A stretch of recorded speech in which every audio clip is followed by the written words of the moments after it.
Baraza la Michezo la Taifa tupo ndani ya kizimba cha Wizara ya Habari, Utamaduni, Sanaa na Michezo, na tuko hapa kutoa huduma mbalimbali zinazohusu michezo zinazotolewa na Baraza la Michezo la Taifa.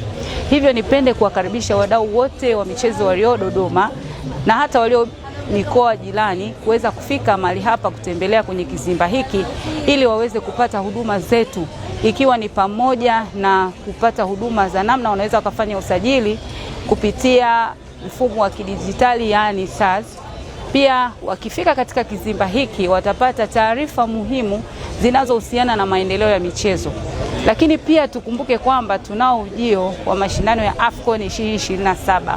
Watakapotembelea banda letu wanaweza wakatambua fursa zilizopo katika ujio huu wa mashindano ya AFCON 2027.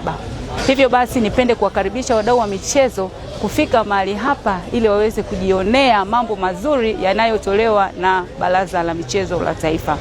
Lakini pia kwa wale walio mbali, kwa huduma hizi watazipata katika mikoa yote nchini, watakutana na maafisa michezo, lakini pia kwenye wilaya na halmashauri huko tuna maafisa michezo, wanaweza wakapata huduma hizi sawasawa na wanazozipata katika Baraza la Michezo.